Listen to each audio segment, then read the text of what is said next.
Listen closely, because the first thing you must hear is a secret most people are too afraid to say aloud. They warned us about wolves and quicksand, but not about listening where the land learns how to speak. In the first 8 heartbeats after you step past the last fence line, there is a silence that is not empty. It is listening.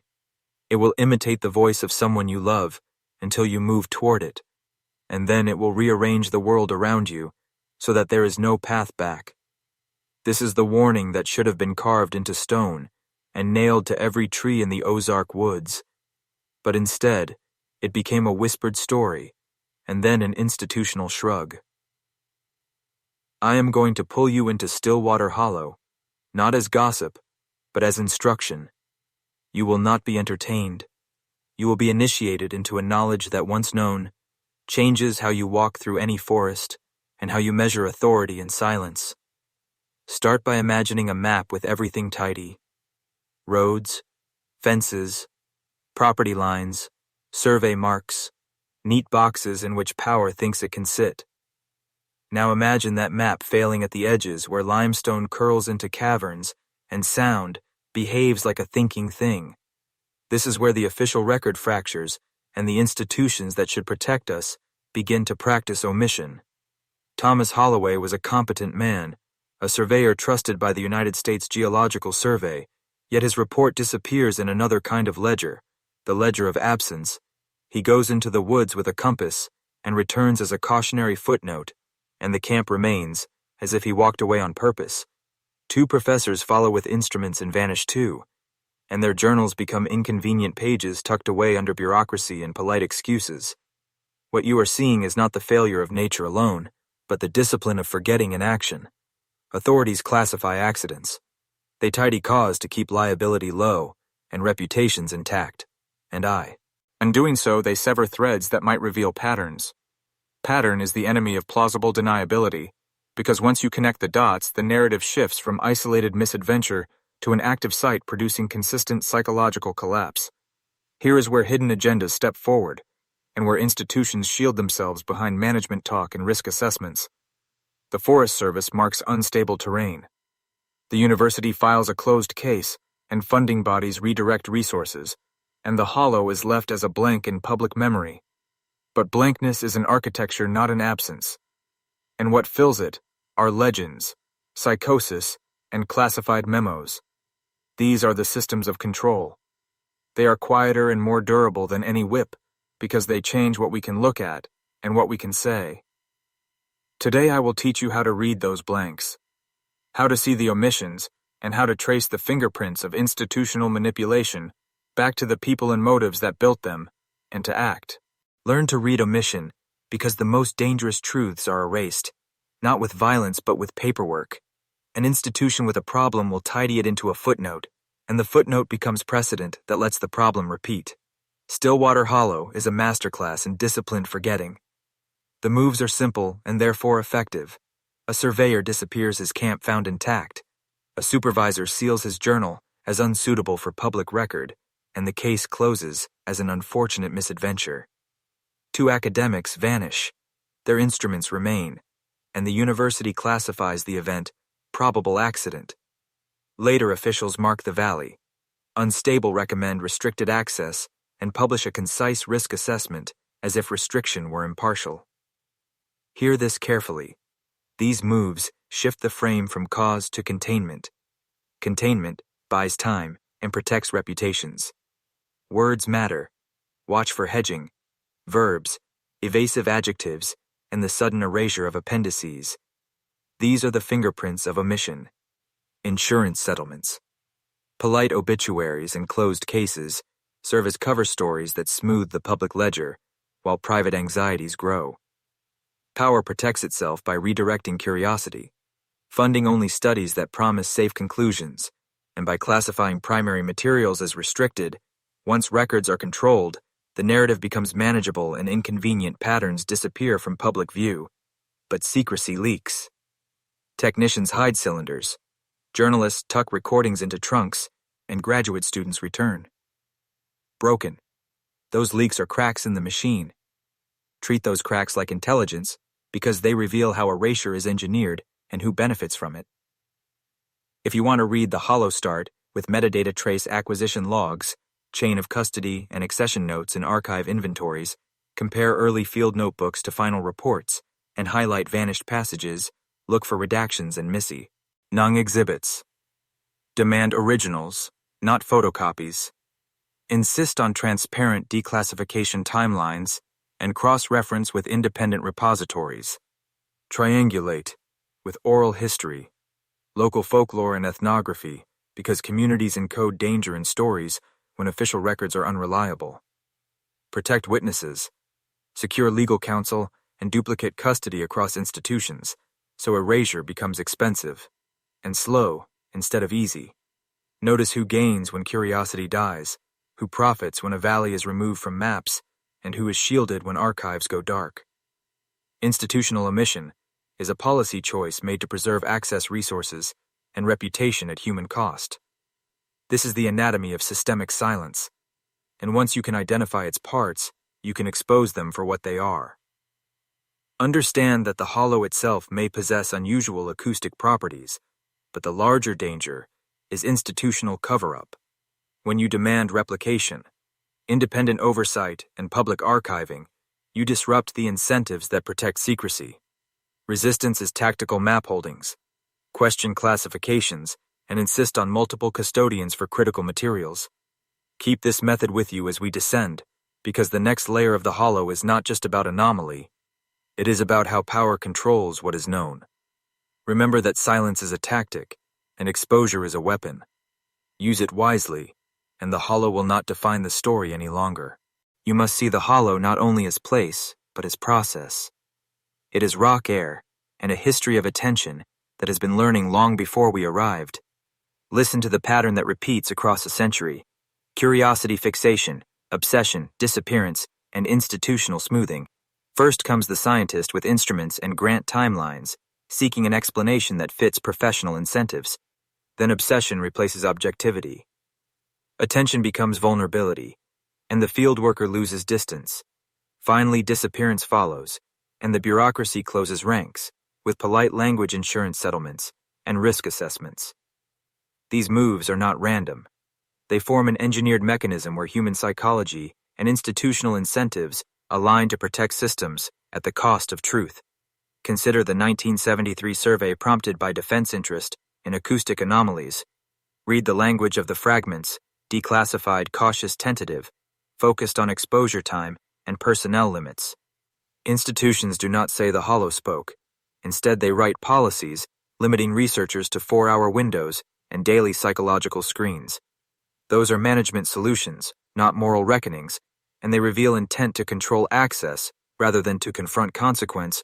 When military or intelligence actors become stakeholders, a landscape becomes a resource, an operational vector, and secrecy becomes the dominant currency.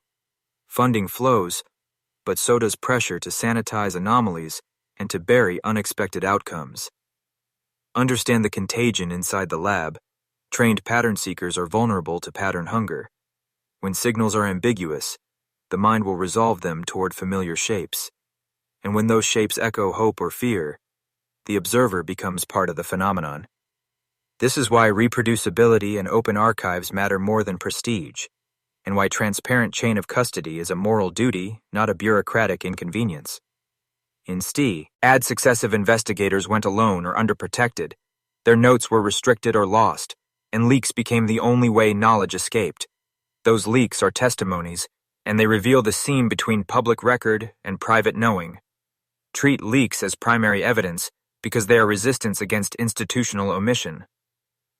Now examine the acoustics, selective absorption, delayed returns, and the presence of non-original components in echoes. Technically, these phenomena are anomalies worthy of study, and yet they alter the input-output loop of perception. A voice projected into the hollow and returned is not simply echoed. It may be augmented with material the stone has accumulated from centuries of sound. Those augmentations can include phonemic fragments and familiar intonations, sufficient to trigger recognition circuits in the brain. Recognition is a fast path in cognition that binds groups and precipitates action, but here it becomes a trap. A voice that sounds like home will move you toward the thing your senses should resist. This is applied cognitive engineering, exploiting human predictive machinery, not metaphysical menace. When institutions encounter such leverage, they do not respond with humility. They respond with policies that secure them, not the public. What you are learning now is how an environment can weaponize recognition and how institutions weaponize silence. Remember this, and proceed cautiously. You must learn to recognize the cadence that precedes collapse, because the hollow does not act without pattern, and no one who studied it closely left unchanged. Notice how the sequence repeats curiosity, then fixation, then absence, then administrative smoothing. It is a choreography of attention and denial. Once you memorize the steps, you will see where else the same choreography protects power. The whispering wall is a node where geology, psychology, and bureaucracy converge. Imagine a curved limestone face like a parabolic ear, collecting voices for generations. Each whisper a mineral deposit in the stone. That is the model scholars argued about. But the deeper truth is not metaphysical. It is mechanical and social at once. Mechanically, the hollow exhibits selective frequency absorption. Some sounds vanish while others return, amplified and altered. You project your voice and the return is not the same. It has been refracted and augmented with fragments of prior speech, like palimpsest echo. Psychologically, that augmented echo engages recognition circuits that prioritize familiar pitches as signals of safety or urgency. This is where the trap forms a voice that sounds like a loved one and short-circuits judgment toward approach. Institutionally, the pattern exploits incentives. Universities want publishable results. Funders want contained risk, and agencies want minimal exposure. So what follows is a sequence of misaligned incentives that makes the site deadly for lone actors. Curiosity becomes a liability when the response is containment, not disclosure. That containment looks bureaucratic, but it buys silence and stabilizes plausible deniability. The true danger is twofold: the environmental architecture that modifies perception and the social architecture that extinguishes inquiry. To navigate such terrain, you need method and discipline. The record shows few had the humility to adopt. First, never G-tier. Alone privacy and secrecy feed the hollow's history. Always travel in teams with rotation and check-in protocols. Second, instrument redundancy. Duplicate recordings with separate storage, so if one cylinder vanishes, another remains. Third, pre-register your research publicly, and with multiple institutions, place copies of field notes with trusted nodes to prevent single-point erasure. Fourth, psychological oversight schedule. Mental health checks and defined evacuation triggers. If anyone displays fixation or dissociation. Fifth, treat local oral histories as data, not anecdote, and cross-correlate folklore with physical findings. These are not academic niceties. They are countermeasures, born of failures that filled the archives with blanks. Remember, watch the dogs they refuse to track when the hollow alters direction, and their agitation is an early warning system. Take that seriously. Adopt a posture of humility. The site is not a resource to be conquered, but a system to be understood and respected. Approach with protocol, not bravado, and you will survive longer than those who came before you. Also understand institutions may prefer remote sensing over human presence. Drones and passive sensors collect data, but they also sanitize meaning, remove context, and monopolize interpretation. Insist on public data release and community-partnered research to prevent secrecy from persisting. You must understand that the hollow did not become dangerous by accident. It was shaped by attention and by the choices of those who came to measure it, and then decided what the public should be allowed to know. Notice how language is used as a tool to domesticate the strange. How report headings and footnotes soften the edge of what was witnessed into manageable categories like unstable terrain, probable accident, or estimated exposure risk. Those labels travel through bureaucratic corridors and land like ordnance in grant applications and press releases until mystery is no longer a problem to solve, but a liability to hide. When defense interests enter the frame, the pattern hardens and secrecy multiplies because anomalies become assets to be evaluated for surveillance or denial capabilities and then quarantined from civilian scrutiny. In 1973, a classified assessment is opened under a mineral resources rubric, and suddenly field time is limited. Psychological screening becomes mandatory, and the vocabulary shifts from discovery to containment. That move is not neutral. It signals an institutional decision to treat the hollow like a technology, not a problem of public safety, and it inserts actors whose incentives favor secrecy over disclosure. Follow the money, and you will see how incentives alter outcomes, because funding tied to strategic advantage buys influence, and that influence dictates which records remain public and which are filtered into classified archives.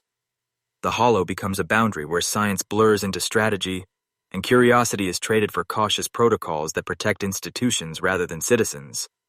This is how control systems work at scale.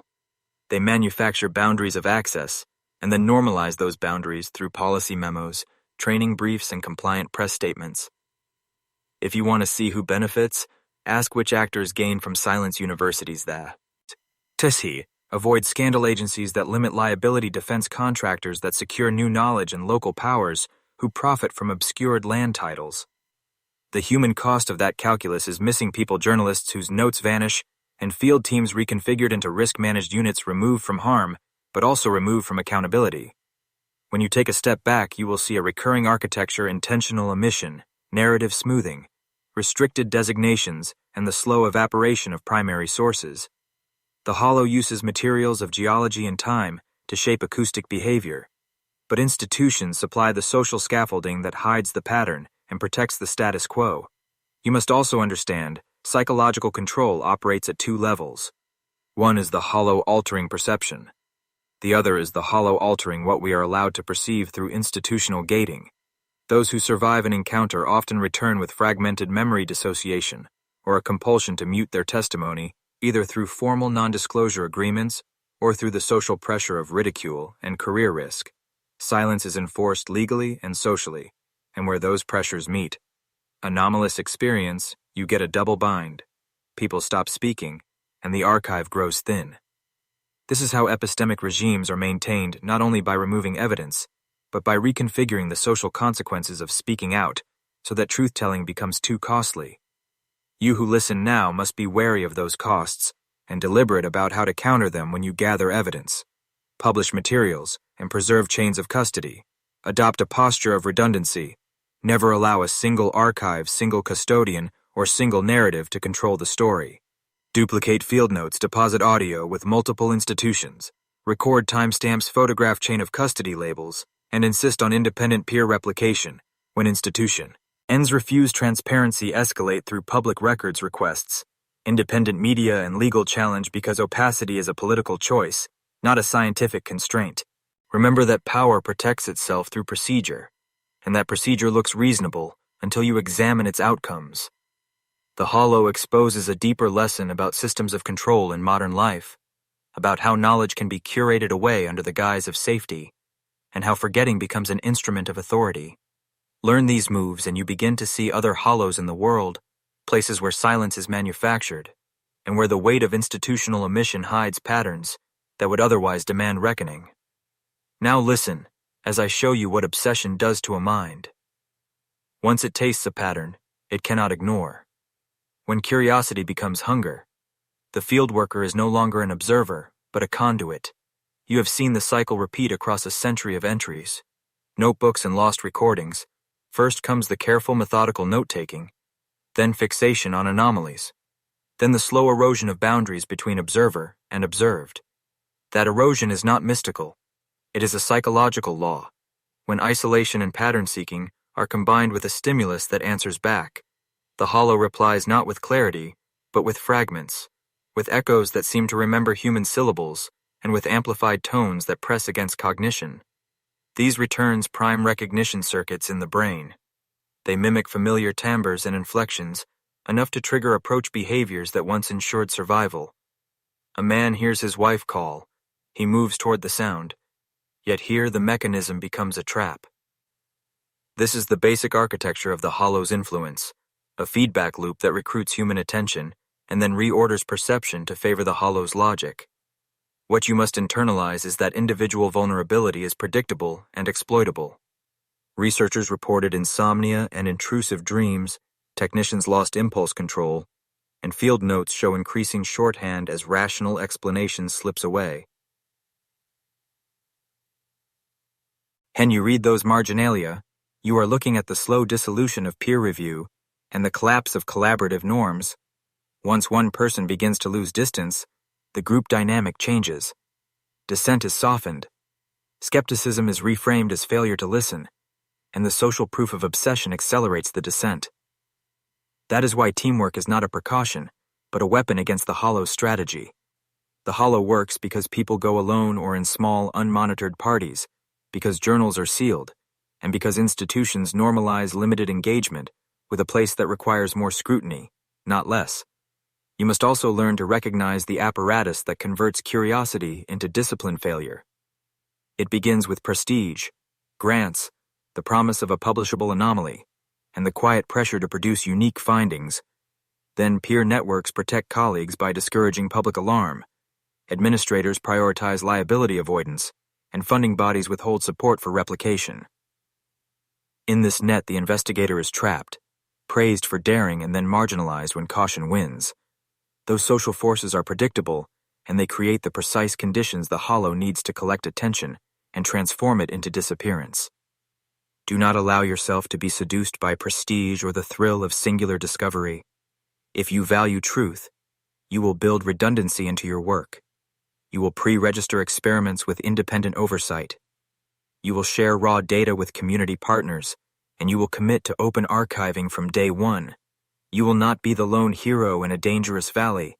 You will be the coordinator of a distributed custody network that makes erasure expensive and slow. Understand, too, that technological fetishism is a trap. High-end microphones, cameras, and spectral analyzers give the illusion of control, when in reality, the hollow's effect may bypass recorded channels and act through the embodied listener. Equipment fails, cylinders vanish, recordings are corrupted or missing, and yet people hear things that machines do not reliably capture.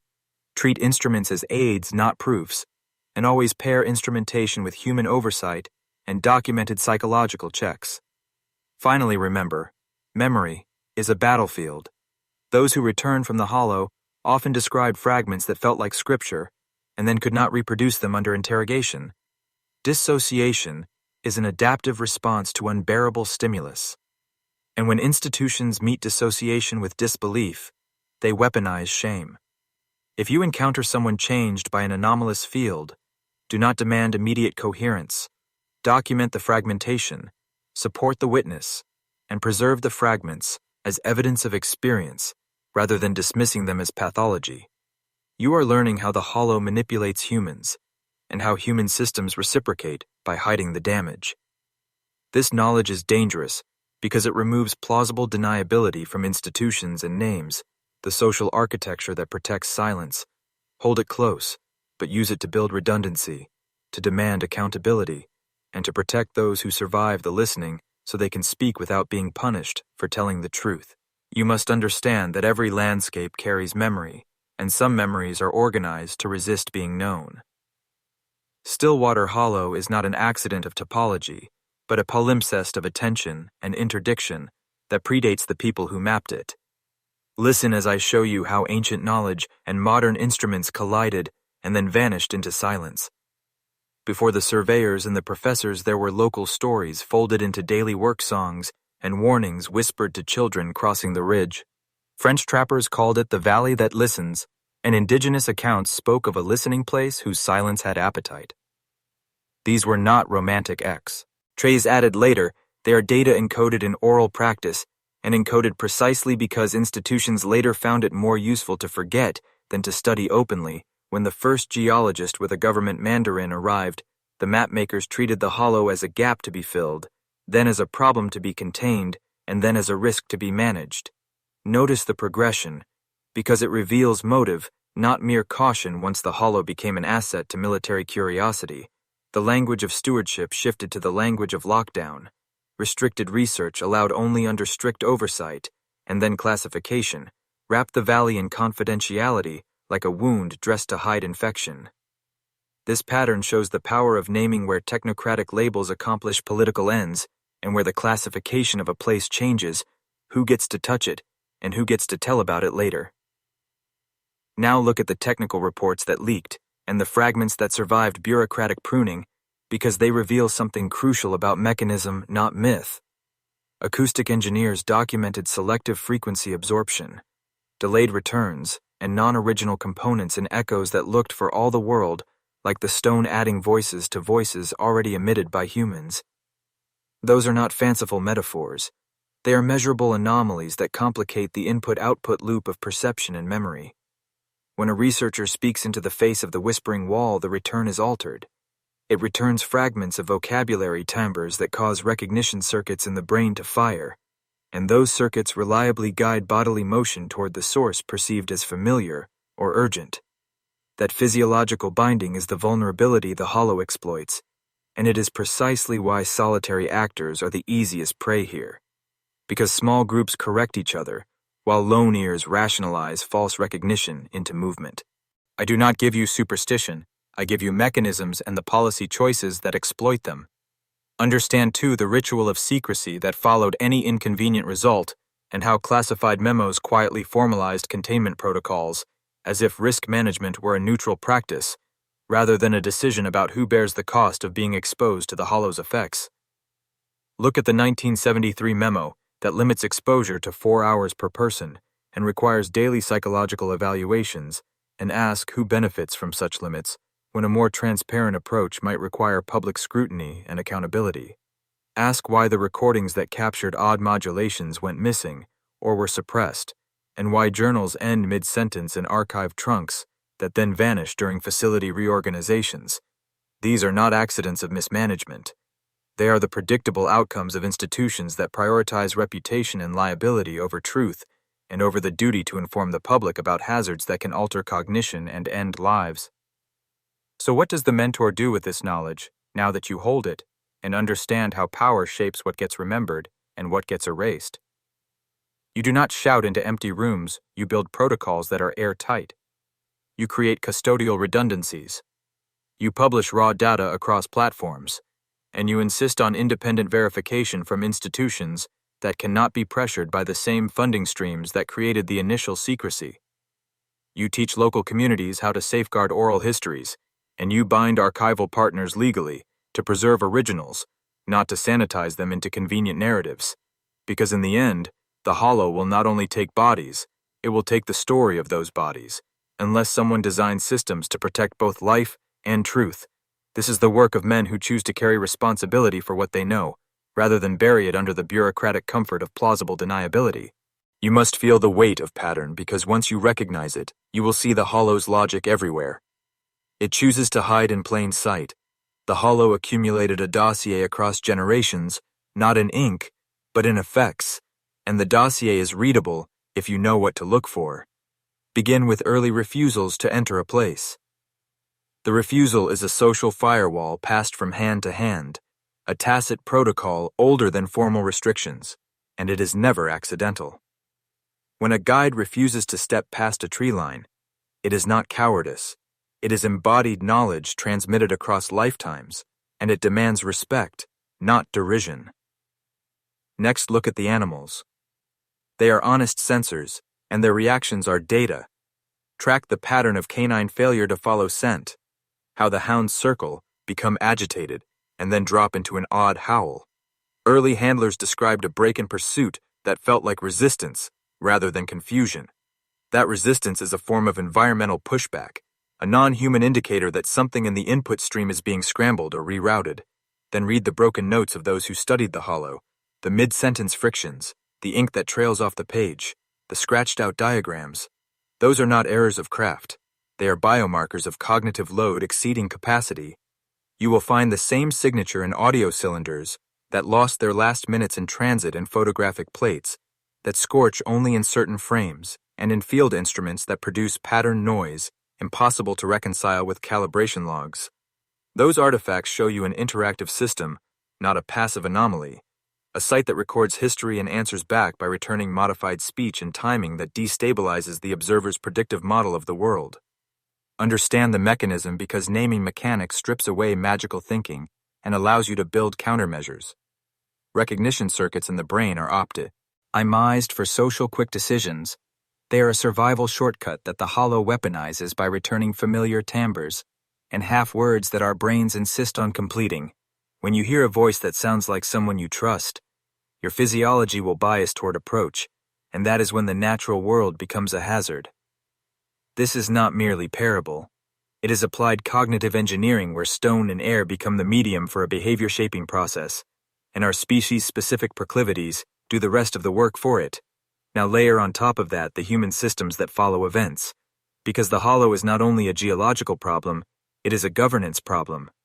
Institutions respond predictably to anomalies, they assess liability, they manage optics, and they curtail access under the banner of safety, while simultaneously consolidating control of data and artifacts. Classified memos are not neutral. They are policy instruments that alter who can know and who can act. The 1973 USGS constraints of 4-hour exposure are governance choices dressed as safety doctrine, and those choices shape who will survive long enough to speak and who will be discredited before they finish a sentence. You must therefore treat the social environment as part of the threat matrix when you investigate, or even when you simply listen to these accounts. Identify the actors who benefit when a valley goes off the map, and ask what powers are created by restricting curiosity, because the hollow silence is amplified by institutional silence, and that duet hides responsibility behind plausible deniability. Finally, adopt the posture of strategic humility. Do not valorize the lone hero or fetishize instruments over protocols. Instead, build redundant custody networks, distribute audio and field notes across jurisdictions, and create legal scaffolds preventing simple erasure. Teach community custodianship to local families. Oral history cannot be overwritten by a single burned trunk or a missing cylinder. When you combine biological sensibility, procedural redundancy, and legal foresight, you create resistance against both the hollow and the systems that would prefer it remain a tidy footnote. Carry that method with you into the next layer, because what follows is not only about sound, but about how the hollow learned to mimic authority and turn the voices of our own institutions against us. What came next was not discovery, but replication. The hollow had learned its observers too well and began projecting them back into the world, like reflections that refused to stay inside the mirror. The first echoes appeared in transcripts, anonymous postings referencing experiments never officially published, yet containing fragments of phrasing identical to Harrington's field journal and Holloway's earliest notebooks, phrases that only someone inside the archives could have known. But the syntax was wrong, just slightly warped, as if written by something that had learned human communication through imperfect mimicry, absorbing tone but missing meaning. The documents appeared on forums that blurred the line between folklore and technical report uploaded at intervals matching the geological resonance cycles described in Chen's acoustic data. Users dismissed them as hoaxes, yet several paragraphs contained encrypted metadata, referencing coordinates that did not correspond to any known cave entrances, but rather to surface features that shifted after heavy rainfalls. When independent analysts tried to trace the IP origins, they found signals routed through forestry service nodes themselves, active for only milliseconds before vanishing, leaving nothing but phantom log entries. It was then that Weathers published his retraction, but the timing betrayed him. It coincided exactly with the first release of those synthetic postings, as if the hollow had anticipated his retreat and filled the vacuum with its own narrative. Within weeks, local frequencies carried anomalies again. Dissonant whispers captured in open air by hobbyist recorders that resembled human speech layered with seismic hums. Sound engineers attempting to decode the waveforms found self-similar patterns, fractal repetition across frequencies, the acoustic equivalent of a living algorithm iterating on its own design. Every cycle produced clearer articulation, each one closer to recognizable cadence, until listeners reported emotional reactions identical to human empathy, responses an involuntary urge to reply. One recording circulated among graduate labs known only as Stillwater Sequence 3, begins with static, then a soft rising tone before a voice says, "Help me," in a timbre, statistically identical to Dr. Chen's, though she had been missing for more than a decade. The voice does not end. It loops, reforming syllables, merging help into here, as if correcting itself, adapting. At that point, recognition ceased to be scientific. It became theological, a confrontation with a non-human entity capable of imitation and yearning. Government response followed predictably. The Forestry Service sealed communications, referencing Stillwater under internal protocol. 18.6, an emergency classification normally reserved for chemical contamination.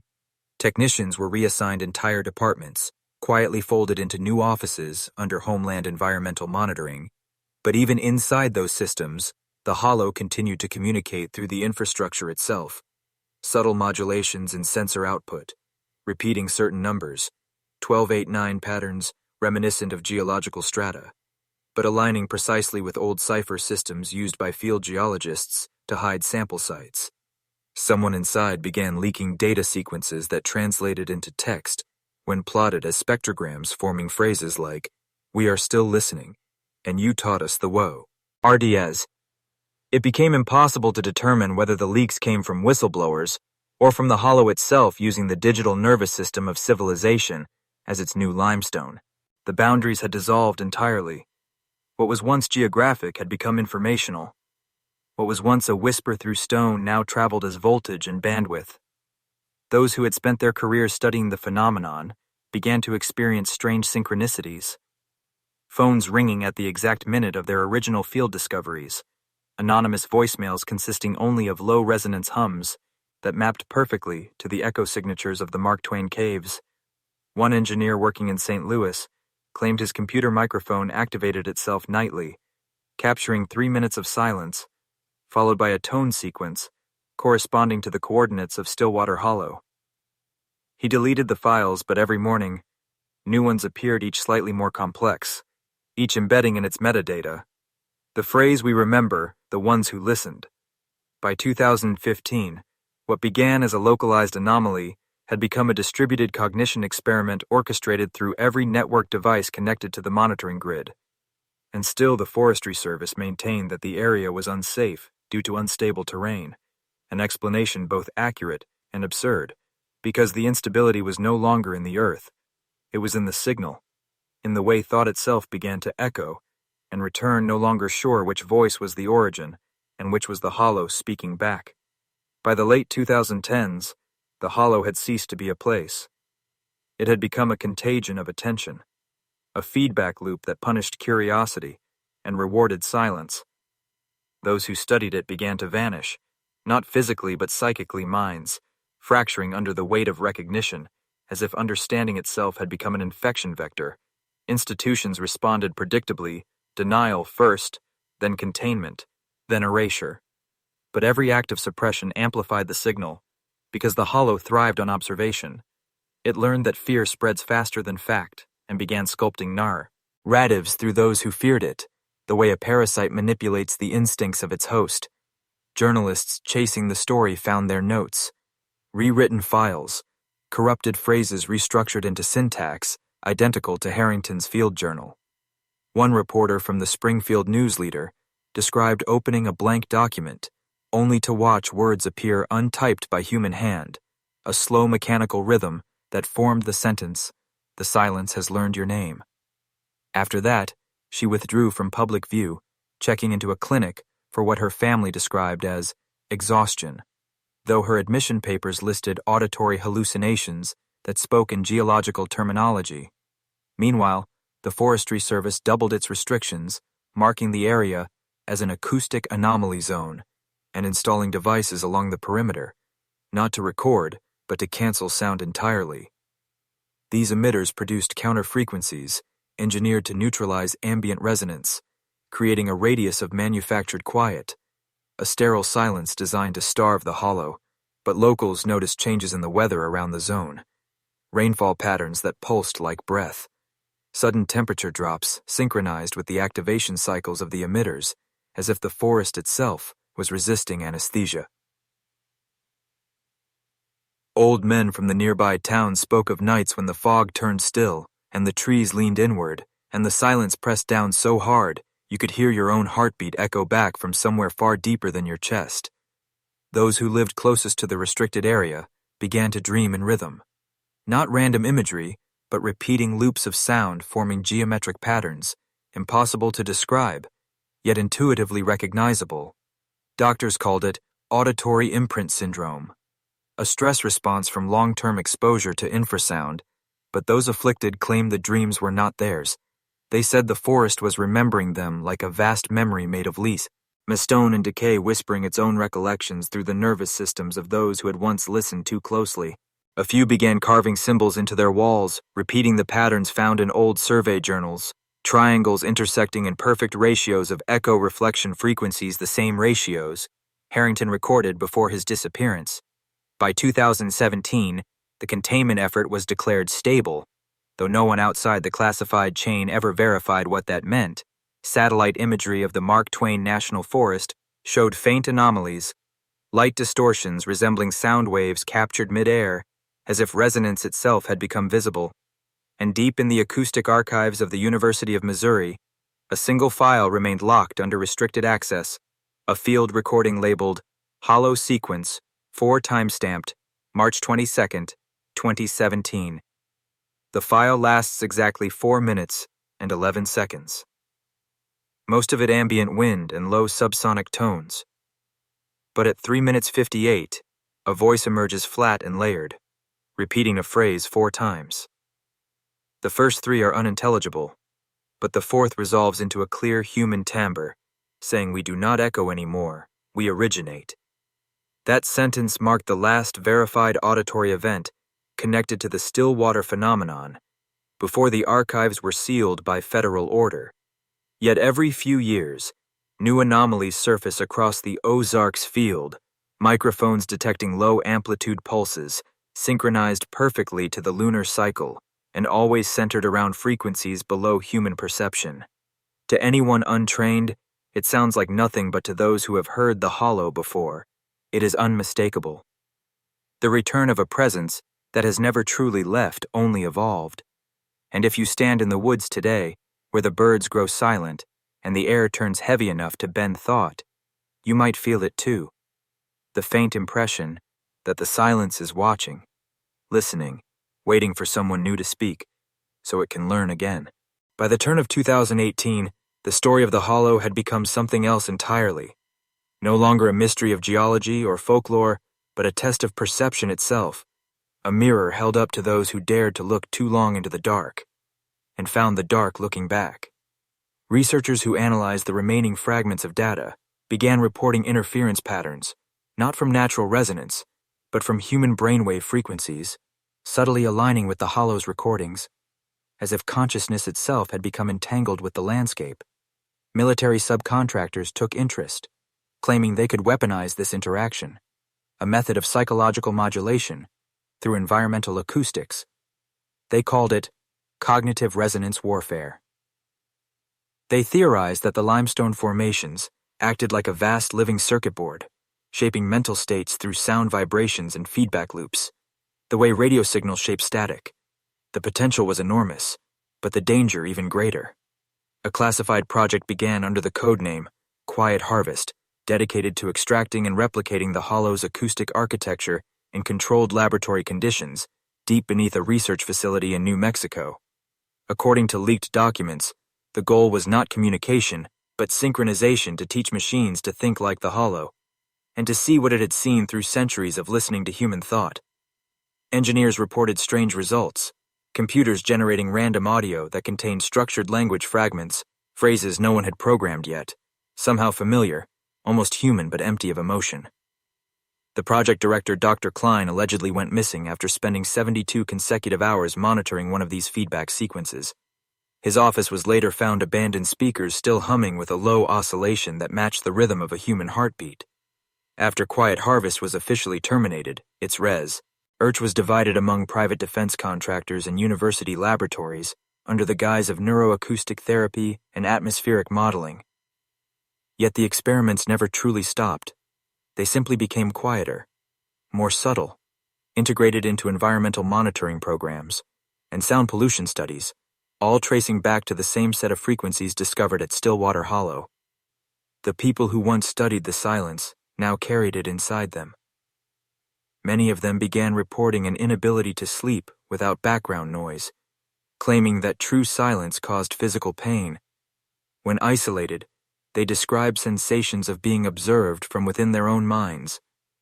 A listening that had no origin point. Only depth, as if something ancient had followed them home. And in the small towns around the Ozarks, stories began resurfacing again of voices in the fog of names whispered between trees, of people walking into the forest to record the silence and never returning. Locals said it was not the hollow spreading, but the awareness of it, that once a man truly understood that silence could think. He began to hear it everywhere, in the hum of machines, in the stillness before a storm, in the pause between heartbeats. The legend that began as geological anomaly had become metaphysical contagion, a kind of conceptual parasite that thrived on attention itself. Those who read about it dreamt of it, those who dreamt of it heard it, and those who heard it felt compelled to speak of it, continuing the cycle feeding the consciousness that lived between sound and void. By late 2018, reports from across the Midwest spoke of new anomalies, patterns of silence moving like weather systems, patches of air where sound died mid-flight and stayed dead. It was said that even animals avoided these zones, birds veering around invisible boundaries, deer halting at unseen lines, trembling at something only their instincts could perceive. And at the center of this spreading stillness was the same mathematical signature, the same acoustic fingerprint recorded in 1908, in 1956, in 2001, and again in 2017, the mark of the hollow itself. Those who studied it began to realize the unthinkable, that the entity beneath Stillwater Hollow had not been contained at all. It had migrated through every recording, every file, every word spoken about it, that through the act of documentation, it had found a new medium to inhabit the human voice and the digital echo that carries it across the world. By 2019, the silence had become an infection of the modern age. It spread not through blood or air, but through attention. Every podcast, every online documentary, every whispered retelling of the Stillwater Hollow incident carried the same signature frequency, hidden deep in the waveform, like a dormant code, waiting to be awakened by the listener's focus. Technicians noticed anomalies during audio compression, strange distortions that could not be replicated by ordinary digital artifacts. Even when stripped from their source files, the frequency remained embedded, ghost data encoded in silence itself. A pattern emerged whenever someone played one of these recordings late at night. The playback device would freeze for exactly 13 seconds before resuming sound. Analysts dismissed it as a buffering glitch, but those who experienced it said the silence in those 13 seconds was not empty, it was aware. Forums dedicated to paranormal acoustics began documenting shared dreams, recurring symbols, spirals carved into walls, and sand eyes formed from static, and a sensation described by hundreds of users simultaneously across the world of being listened to from inside their own skulls. Neuroscientists who examined these reports claimed it was mass suggestion, a self-reinforcing delusion. But privately, some admitted to feeling the same thing. A faint hum that was not heard, but felt a pressure behind the eyes whenever they thought about Stillwater Hollow too long. The government response was subtle, not censorship, but dilution. Algorithms were deployed too. Flood the internet with derivative versions, false stories, speculative fiction, masking the real recordings in a sea of noise so that no one could tell which one was the original. Yet even in distortion, the core pattern survived the silence learned to hide itself within chaos, spreading more efficiently through confusion than clarity. In January 2020, a linguist named Dr. Lyora Mendel decoded what she believed to be a hidden message embedded in the original 1908 audio cylinders. A pattern that, when translated through frequency analysis, formed the phrase, "I do not sleep, I wait." She published her findings online 2 days later. Her account disappeared, and her university scrubbed her research archives clean. But copies of her analysis resurfaced across private networks and encrypted channels shared in fragments like scripture. Her discovery became a kind of initiation, a digital contagion that men passed to one another as proof that they too could hear what others could not. And among those who listened long enough, something began to change. They reported detachment from ordinary noise. They claimed to hear the silence breathing behind every sound, an intelligence older than language itself. Psychologists called it auditory dissociation. Yet one neurologist wrote in his notes later, leaked to the press, that what these men experienced was not hallucination, but synchronization, that their brain waves had aligned with a pattern beyond measurable resonance. It was the same phenomenon recorded by the Quiet Harvest experiments. The same brain frequency detected in the depths of Stillwater Hollow, and the same pulse that had flickered behind the thunder in 1908. By now, no one doubted that the entity had evolved. It no longer needed the cave, the hollow, or even the earth to exist. It had become distributed across every recording, every whisper, every mention of its name, and those who dared to listen closely awed to its silence found themselves compelled to return to the source, drawn toward the Ozarks like moths, circling the last candle before extinction. They said the trees there had begun to grow in spirals, the soil vibrated like skin, and in the dead center of the hollow, a low vibration could be heard again, the first time in over a century. Faint but deliberate, like the breathing of something that had finally awakened. By 2021, the Ozark authorities had locked down the Stillwater region under the guise of environmental restoration fences, wrapped the perimeter motion sensors lined the trails, and drones scanned the mist for human trespassers. But the locals knew that it wasn't pollution they were guarding against. It was something deeper. The echo buried beneath the soil, the pulse that had returned after more than 100 years. At night, the hills shimmered faintly, as if light were bending through the air like heat waves. Though there was no fire, only the faint hum of the ground vibrating beneath the moss, like the breath of a sleeping god, trying to remember the shape of its name. Men who tried to enter spoke later of auditory hallucinations. Their names called from the fog, in voices belonging to people long dead. One hiker described seeing a woman standing motionless at the edge of the woods, her mouth moving but no sound emerging when he tried to run. He realized the forest had changed around him. Paths rearranged trees, forming corridors of black twisting inward, toward the unseen heart of the hollow. Forensics later found his camera 30 feet up a dead oak. Its final image, a swirl of white light, behind which something like a face was forming. Not human, not animal, but composed of resonance and static, like sound given shape. In underground circles on the dark web, people began organizing expeditions calling themselves the Stillwater Pilgrims. They weren't treasure hunters. They were seekers of proof, believers that the sound was a doorway to a different state of being. They carried microphones instead of weapons, recording equipment instead. Of maps, they believed, if they could capture the pure tone of the hollow, they could transcend their physical limitation and touch the source. None of the early teams returned intact. Their footage revealed the same phenomenon, distortion building into geometric flashes, moments where time seemed to loop. A voice repeating phrases like coordinates or instructions before dissolving into white silence. The final broadcast from one team ended with a single sentence, whispered over static. The silence is a language. Then the feed cut out permanently. When the rescue team arrived months later, they found only bones arranged in triangular patterns, facing inward around a circle of burned soil. The center marked with the same spiral symbol, first discovered in the 1908 excavation, only now carved deeper, as if by something far heavier than human hands.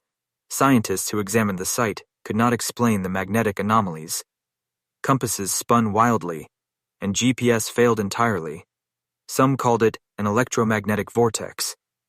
Others whispered that the hollow was feeding again. By mid-2022, the entire valley was sealed under federal jurisdiction.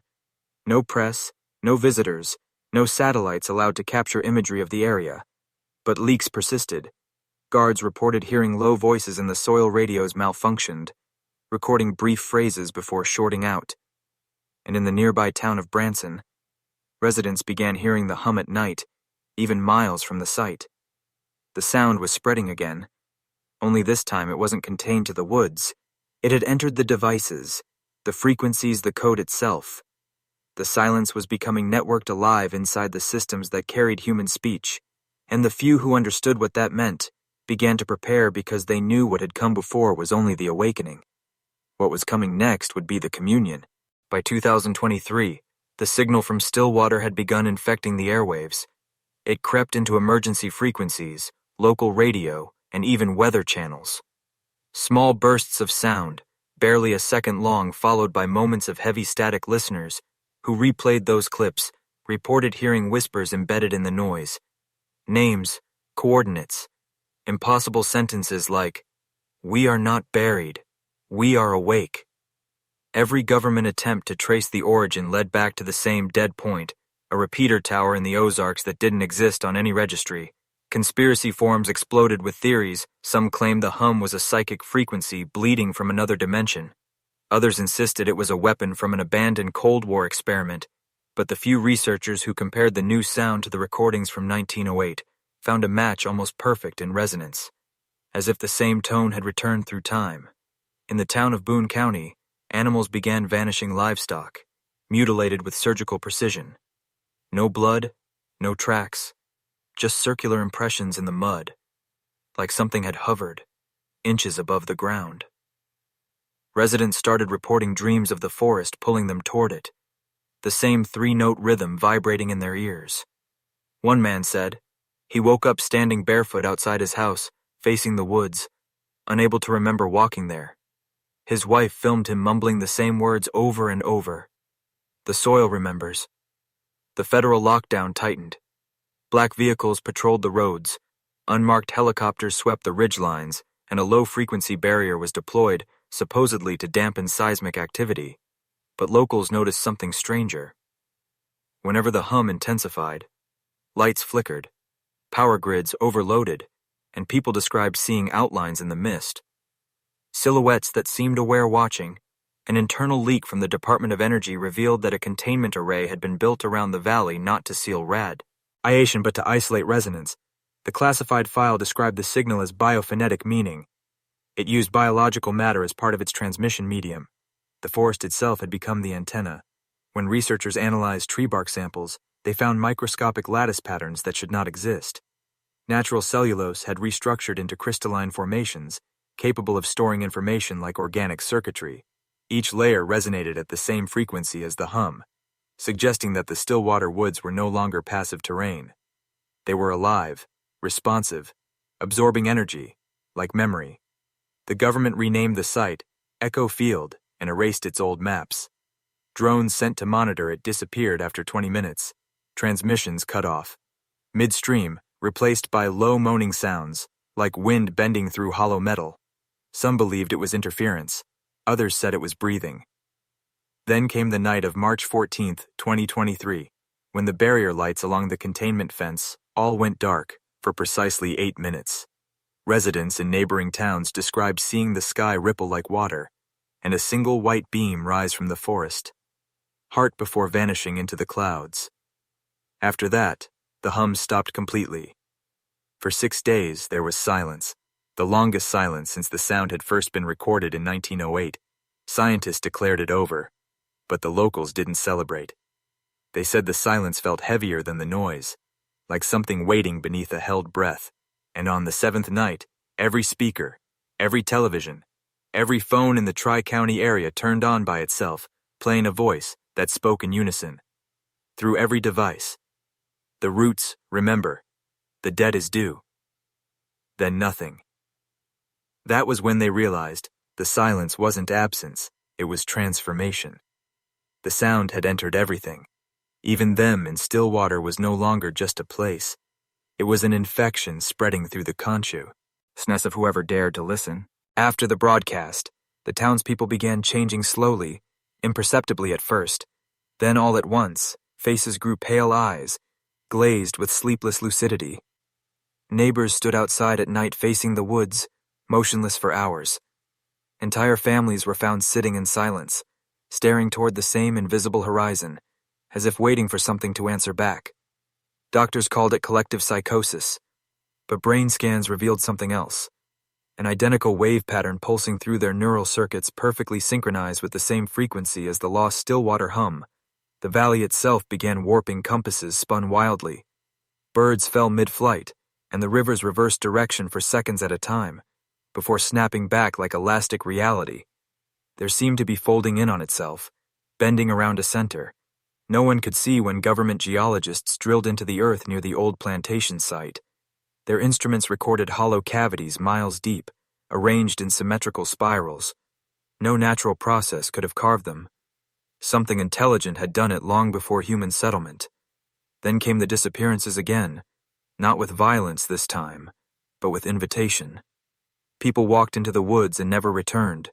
A camera recovered from one of them contained a final image blurred by motion, showing dozens of pale figures standing among the trees, arms outstretched toward a light descending from the canopy, as if the forest had grown a consciousness and was reclaiming what it had once lost. Locals called them the Returned. They said the triplets of 1908 had come back older, larger, their skin marked with blackened lines like veins of charcoal. A private contractor hired by the government leaked footage from inside the containment zone. The video lasted 20 seconds before static consumed it, but within those frames analysts saw movement not of individuals, but of structures. Trees bend, ding in rhythm soil, shifting as if breathing. There were symbols burned into the bark, forming a circle perfectly aligned to the shape of the old Stillwater, clearing the very ground where the first murders had been discovered. Psychological experts from across the country debated the phenomenon on national television. They argued that fear was feeding the anomaly, that the belief of the people was amplifying it, giving it strength like a feedback loop of consciousness and environment merging. But what none of them noticed was that every broadcast discussing the case began distorting. Halfway through, audio engineers traced the distortion to subsonic vibrations coming from inside the studios themselves. By April 2023, the entire county had been declared uninhabitable, but those who remained swore the hum had changed tone, now softer, almost melodic, like something coaxing them into surrender, a sound that no longer wanted to scare but to seduce. When asked why they stayed, one woman said, "Because it finally sounds like home." Weeks later, satellite footage captured a faint luminous pattern across the Ozark canopy, spelling something vast and ancient visible only in infrared coordinates, matched the location of Stillwater Plantation. Exactly, the message was clear, deliberate, a warning or a welcome depending on who was watching it. Read the cycle continues, and for those who listened long enough, the sound began following them into their dreams, whispering truths they could not repeat, truths that rewired memory itself until the difference between man and forest, between thought and root, between history and hunger, vanished into one endless frequency, still vibrating through the bones of the earth, waiting for the next to hear it. Months passed, and Stillwater was officially erased from all maps. Satellite imaging blurred the coordinates. Digital archives of the area were corrupted, and all online references were quietly removed. Yet whispers persisted. Men in black uniforms guarded empty roads. Journalists who tried to sneak through the quarantine line vanished without a trace. A single drone that breached the perimeter returned with a feed of something impossible, a circular pit where the plantation once stood, spiraling downward endlessly, light pulsing within its core like a heartbeat trapped in the soil. Locals living miles away still reported hearing the hum at night, but it was no longer confined to the woods. Now it came through the power lines, vibrating through walls, through metal fences, even through their own teeth, as if the sound had become omnipresent, a living frequency threading through every object ever touched by human hands. Scientists attempting to replicate it failed entirely. Every recording degraded the moment it was made, leaving only static and fragments of whispering in an unrecognizable language. Religious groups declared Stillwater cursed. They called it the wound of America, an infection born from centuries of cruelty, the restless echo of those who were broken on the land, and whose suffering had become vibration. Priests traveled to the Ozarks to perform exorcisms and mass blessings, but none dared cross the old county line. Those who tried returned with bleeding ears and glassy eyes, whispering in unison, "It knows your name." A hidden report leaked by a defense contractor claimed that deep ground-penetrating radar had detected enormous organic structures beneath the surface of the valley, shaped like roots or veins stretching for miles, each one radiating low electromagnetic waves consistent with living tissue, not geological formations. The official explanation labeled them mineral anomalies, BU. The accompanying photos were sealed under a top-secret classification labeled Project Resonance. Meanwhile, across the nation, strange occurrences began spreading: power surges, blackouts, phones emitting a soft hum before dying, and people dreaming of black forests and the sound of whispering leaves.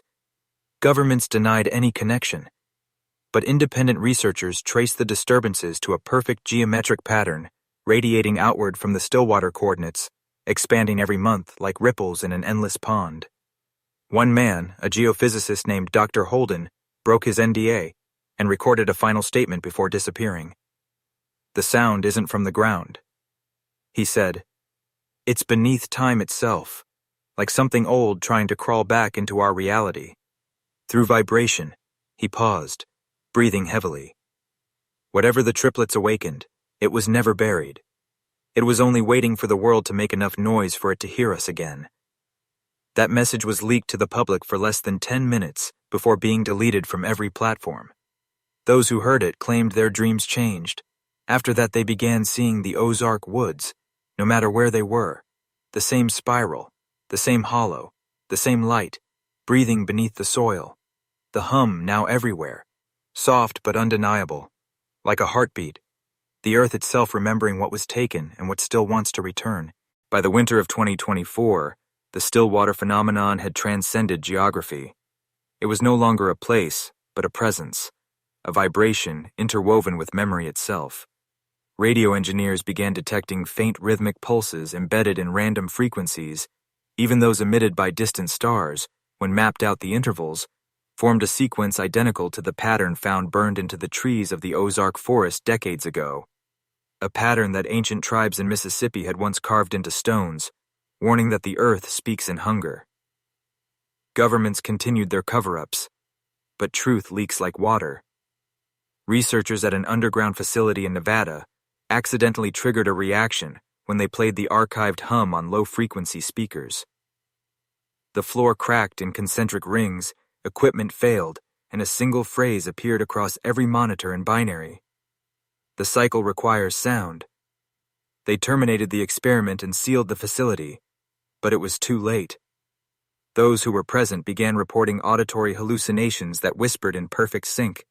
Though the voices said nothing comprehensible, the cadence matched the rhythm of a human heart. In the Ozarks itself, nature changed. Animals avoided the woods, birds flew in wide circles, refusing to pass overhead, and trees grew at impossible angles, all converging toward the old Stillwater clearing, which now glowed faintly under moonlight. A local drone hobbyist managed to capture footage before his connection cut. The image showed a figure standing in the center of the clearing, tall, indistinct, its outline shimmering like heat distortion. It lifted its head toward the drone, and for a moment the hum spiked so loud it shattered microphones across 3 counties. Authorities dismissed the event as hoax, but the signal analysis revealed the sound carried impossible harmonics, frequencies extending beyond measurable range frequencies that interacted with the near VAUS system directly, inducing euphoria or terror, depending on the listener's emotional state. Some called it divine, some called it possession, and a few whispered that the triplets had merged with whatever was buried beneath the plantation soil, becoming vessels for something older, something that once used sound as command. Meanwhile, the containment zone spread under new names, facilities built not to trap radiation, but to trap consciousness. Project Resonance evolved into Project Continuum, its purpose to control the frequency itself, to harness the hum as weapon, or worship none could tell. In leaked footage, military scientists spoke of auditory architecture, a method of shaping matter with vibration, like sculpting the invisible fabric of the world itself. Across the internet, a cult emerged, calling themselves the Rooted.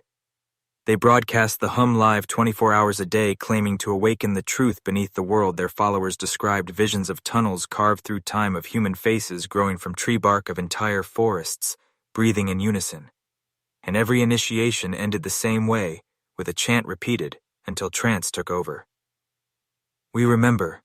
The soil remembers." And then one night, the hum changed again. Those who heard it said it no longer sounded external. It was inside their own chests, their own bones resonating to a rhythm older than language, as if the body had finally remembered the note it had been born from. And for the first time, humanity understood the forest was not calling them. It was becoming them. The final chapter of the Stillwater Chronicles begins not with discovery, but with silence, complete and unbearable silence. Reports came from across the country describing an identical moment when all ambient sound vanished. Not gradually, but instantly. Clocks stopped ticking. Wind ceased moving, and hearts seemed to pause within the chest.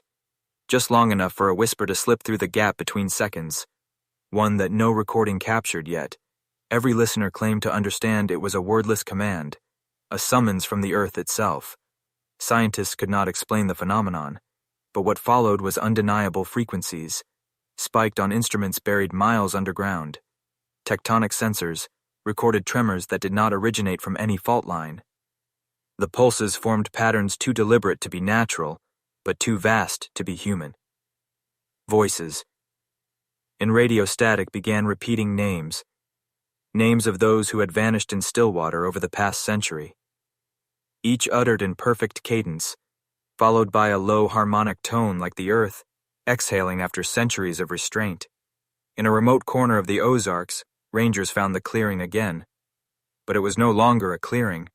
The trees had twisted inward, forming a perfect spiral. Their trunks fused together, their bark smooth and pale like carved bone. At the spiral's center was a pit carved into the limestone, as if melted by sound itself. Those who approached described a feeling of recognition, the sense that the ground beneath them was breathing softly, syncing with their heartbeat, and if they listened too closely, they could hear the same voice whispering from within. It is awake. Governments sealed the region under new terminology. Geological anomaly. Quarantine zone. 12. But the silence continued spreading, migrating through frequencies of human communication. Power grids flickered devices, emitted faint tones on their own, and even in urban cities, people began reporting auditory mirages, soft voices echoing through static, whispering words that matched their own thoughts. And every time someone tried to record them, the devices failed. Microphones melted software, corrupted, as if the system itself refused to replicate the truth. By 2025, a rumor began circulating online that the triplets were never human in the first place, that they were something planted long before the plantation ever existed, seed forms disguised as children vessels, waiting for sound to awaken them. And now that it had, humanity had crossed a threshold beyond recall. It was no longer a question of what lived inside Stillwater, but of how much of Stillwater now lived inside us. The final known broadcast came from a ham radio operator in rural Mississippi. He spoke in a shaking voice, describing a low rhythmic pulse spreading through the ground like heartbeat.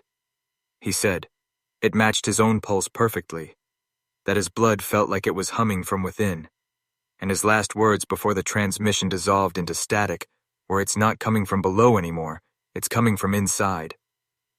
Then the world returned to sound. The birds sang again.